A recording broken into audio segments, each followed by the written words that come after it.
Hi, and welcome to Enjoying God's Country. I'm Terry. And I'm Ken. And we are excited to tell you what's happening in the Great Smoky Mountain National Park. This year is probably going to be a record-setting year for the park. Last year was actually a pretty big year because over 12 million people visited the park, which is amazing considering that we had a pandemic going on. Yeah. And the park is actually going to be working on a couple of pilot programs, and they're looking for public input, actually. And the programs involved permitting, or at least reserving a place so that you can go on certain trails, so that certain trails are not overcrowded. Now, with all this record breaking, there's been a tendency in some of the more popular areas of the park, such as the Alum Cave Trail, the Deep Creek area, Laurel Falls, and Cades Cove. There's some different programs they're working on to ease some of that congestion. We're going to get into the Cades Cove part, but first I want to talk about Laurel Falls. Okay. Now, Laurel Falls is a unique trail in the park, isn't it? Yeah, it's a beautiful trail. It's paved.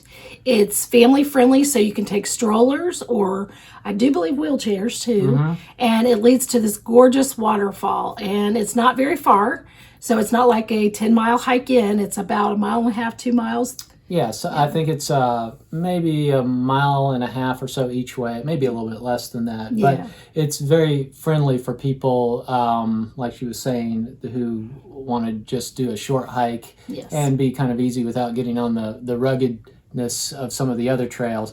But because it's paved, it's very popular. And so the park is thinking about a program, and they're going to do a pilot program where you actually reserve, or I think it would probably be something where you go online and you reserve a spot for the particular day that you want to go out there. Now, I've ridden by the parking area for this trail several times, usually going out to other trails, and it is a really congested parking area. There's cars up and down the road, and sometimes they're parked so far away that it's almost like hiking, I don't know, 1/4 mile to 1/2 mile just to get to the trailhead. So there's way too many people parking for this wonderful little trail. Well, let's talk about this a little bit. We've got a press release here, and this is what's going to happen. They want all of our input for this. So let me go ahead and read this news release here. It says the National Park Service is seeking public input on the Great Smoky Mountain National Park Laurel Falls Trail Management Plan. The plan will address visitor experience and safety, parking, trail infrastructure, rehabilitation for most visited trail in the park. So this is the most visited trail in the park? I didn't know that. It says they want public commenting on this plan is open from July 9th through August 7th, and it includes opportunities to submit written comments and participate in a public meeting held virtually. The information obtained during the civic engagement period will be used to identify and refine the elements and alternatives under consideration. Now, let me ask you, how can people participate in this? They talk about they're going to have a public meeting to discuss this, and basically they're going to answer any questions about the process that will take place. It's going to begin Wednesday, July 22nd from 5 to 6, and during the first 30 minutes of the meeting, the National Park Service will present an overview of the proposal with the remainder of the meeting reserved for question and answer session. Okay, so this is on Wednesday, right? Actually, I apologize. It's Thursday. Okay, it's Thursday. I thought there might have been a discrepancy there from the original press releases, which is what we're reading from. So it's actually Thursday, July 23rd? No, it's Thursday, July 22nd. Okay. Got it. Okay. So what they're doing is they're asking you folks to virtually come to this meeting. They ask that you get on there 5 to 10 minutes early so that you're not, having a hard time getting on, and to test the audio and the internet connections. We get all ready so we don't have to play around with that, and they can play around with that in the meetings. So if you want more information about this, you can certainly call, it says 312-626 6799, and they have a passcode. And we'll put all this information at the link below, or we'll give you the actual park link for this whole thing, because there's a whole nother gamut to this. But this is going to be great. They want your input for this popular park. I think it's going to be great. Yeah. So they do these things from time to time where they invite the public to input. So, and whenever they do take the opinions seriously. I agree, and I think this is great. They want us to enjoy the park, but they also want our input, which is great. Yeah, and that things like this also help to preserve the park in ways too, because it's all about preserving the wildlife and the nature, because it's a protected area. Sure. So one other thing I think we're going to talk about today is about Cades Cove. Yeah, that's another area that's really popular. And now the park has, even they added some more parking to it. I don't remember, I think it was last year, but they added I think 84 spots or something like that. So what is the Cades Cove Loop?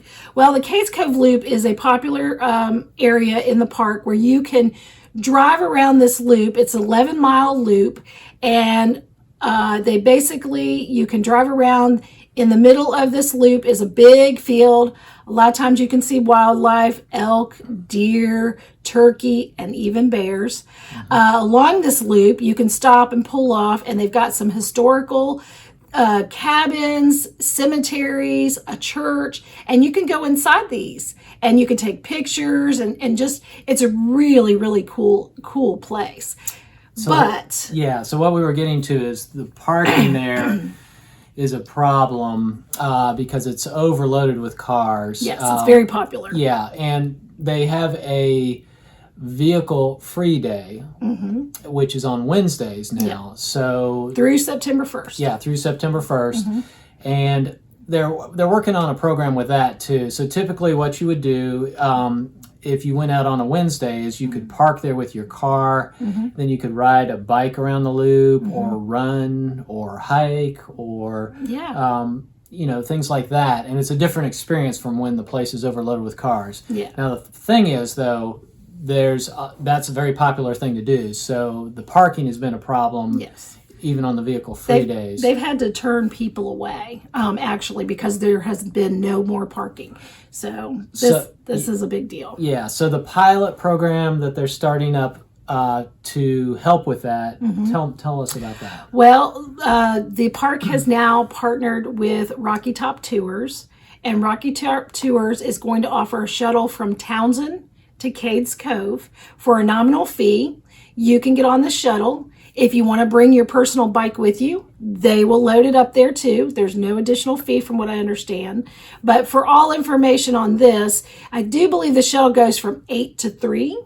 So you don't have to worry about parking. And they've got a link for Rocky Top Tours on the website, and you can go there and you can check it out and not worry about parking. Yeah, and we'll have information down below in the notes. Comments, yes. Yeah. Absolutely. Now, another thing that I think we're going to talk about with the Cades Cove Loop is the bears. Yeah, there's been a lot of bear sightings and a lot of baby cubs, and this is a popular trail for bears, and people want to get close to them. And it's not a good idea. I mean, they have so many people who are not aware that yes, they're cute and cuddly, but yes, they can kill you too.